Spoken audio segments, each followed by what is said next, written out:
want to align with that southern monarchs. Right? I'm just trying to understand the scenario and what's going through his mind at this point in time. With all due respect to His Majesty the Ooni of Ife Omo-Oduwa, with all due respect, I think trying to counter that statement and saying anybody doesn't want to align should go away. He kept quiet, but you want to. I think that statement is very wrong because the Igbo is pointing to something that has happened in the north that nobody has noticed.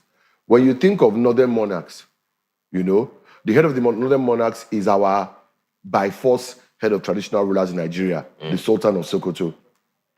Then you have all the emirs, Emir of Kano, you know, emirs in Kebbi, the different emirates, you know, Kanem Borno. But you see, what has happened is that there's been a kind of cultural erasure. Jos has a paramount ruler. In Plateau alone, the Langtang people have a paramount ruler. The Biron people have a paramount ruler.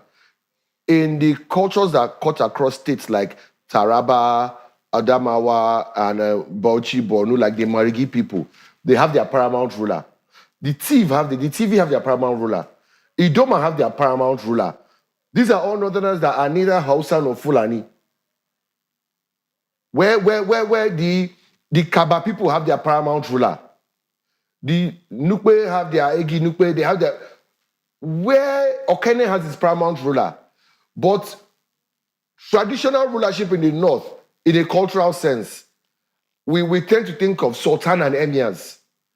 And the Igbo is rightly pointing out that you cannot have a southern monarchs forum because we don't have the same values, we don't have the same issues, and we don't have the same way of relating with our people. In the southwest, you have Kabiyesi, they have their structure. The Ooni of Ife is from the lineage of Ooni, the last child of Oduduwa that stayed in Ife with him.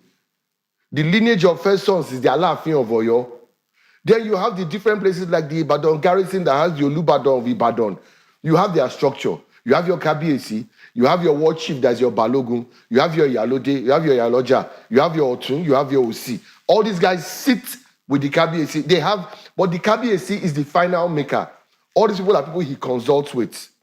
In the southeast, you have your Diokparas, who some people call Diokpara, the first sons of families, oldest people in families, that are key decision makers. So it's a different thing entirely. Even before the bringing of warrant chiefs and the forcing of the paramount ruler structure on Igbo, that structure has been there, and it is still there prominently. Within the Igbos, you also even when you brought the paramount chief, you still have the structure of that republican ideal where, because every man's right is important, there have to be check and balances. The closest you have to a check and balance is in the old Yoruba culture. You had the Ogboni, who were more or less the Senate. That's where you hear of legendary names like Bashir Ruga and people like that were used to hold Alaafins in check. But in the southeast, you have Ozo have their role. Iche have their role. And in some communities, you have Onowu, your cultural prime minister.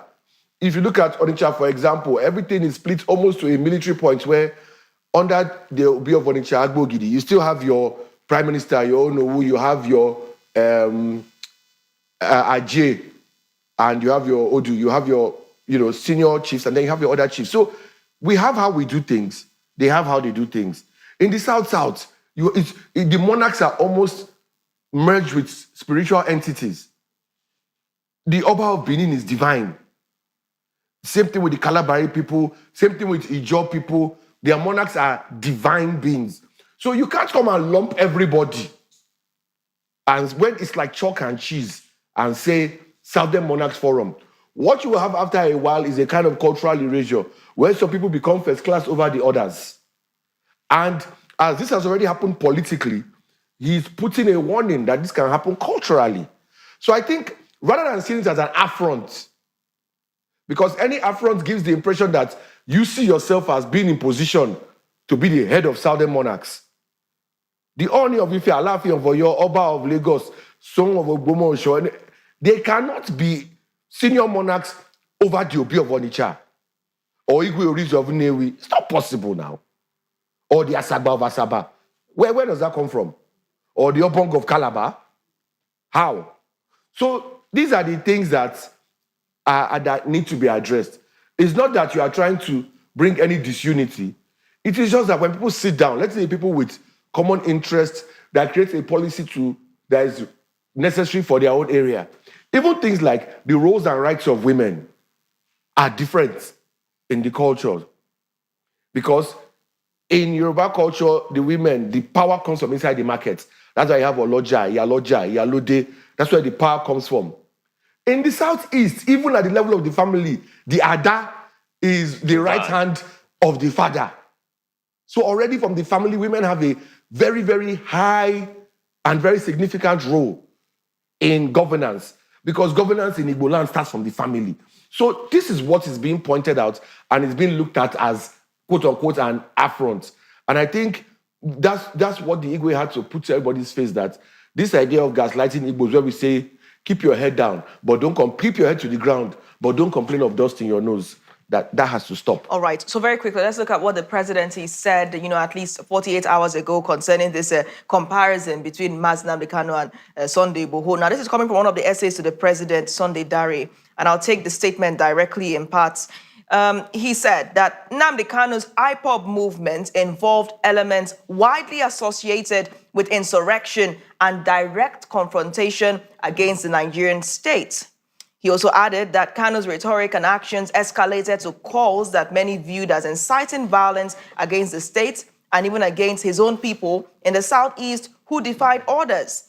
In contrast, Sunday Igboho's activism centered on defending Yoruba communities, primarily against alleged killings, kidnappings, and farm destructions by suspected headers. He focused on self-defense, warding off criminal elements from Yoruba land.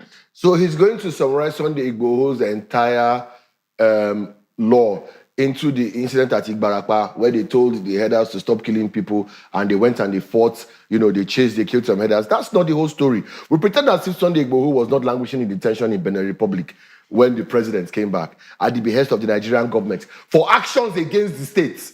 That was the charge. Are we now going to pretend we don't remember? Are we going to pretend we don't remember in Ibadan when Oduduwa Republic declared themselves, when they stormed the Broadcasting Corporation of Oyo State premises and declared themselves, where some youths came and said they were Oduduwa Republic? Are we going to pretend that Oduduwa Republic does not have a flag, that they don't have marches, and that secession on its own is already the greatest act against the state? Because what you're saying is, I no longer want to be part of the state. I'm sorry, with all due respect to Sunday Dare, I think he's just speaking through ethnic lenses. Because if the actions of a Yoruba agitator are protection, but the agitations of an Igbo agitator is treason, they are either both treason or they are either both defending their people. Okay. You can't have... and then I need to also remember, and this is where, I fault the Nigerian media, and this is why maybe perhaps people are happy that there are channels like Afia now. Because if you remember clearly, there was the indigenous people of Biafra. Then you had also support popping up. Red Viper Squad, this one. And what they did was they first, rather than apply nuance, termed all of them unknown gunmen, then put all unknown gunmen under IPOB, then declared IPOB a terrorist organization. It was, and everyone just stood and watched, and we're not following the trend. We all have very short memories, forgetting how it happened, how very quickly, people were called IPOB, then very quickly, IPOB was called terrorist and proscribed very, very quickly. But we still have Mietiela members walking around Nigeria with AK-47s, something that is illegal. Even when the Buhari administration said the single-shot rifles and pump-action rifles that we said you can have with a license are all illegal now, we still have... Go now. You see them, 12, 13-year-old boys walking with cars with AK-47. And we are talking about... But Mietiela is not a terrorist organization. So I have a final question to ask you, and this is a controversial one, but we have to address all sides. We can't all, represent one side of the ship, because there is another in the distant part of the ocean. Now, there are some people who have become comfortable in the Nigerian situation. They are comfortable with what they see as relative peace compared to during the Biafra Civil War. There are some people who believe that Mazi Nnamdi Kanu's release will spell trouble and maybe more deaths, so to speak, if he continues the agitation. There are some people who would rather he remains there. in this region. Yes. Among Igbo. So let's speak to them in just 30 seconds, and we'll probably have a more extensive conversation. Okay, so what I'm going to say is just this. Don't take what I say as support for or being against Mazi Nnamdi Kanu. His actions, I would not support the actions. I think the rhetoric was very vile, very dangerous. But these are my key questions, right? Was he lying?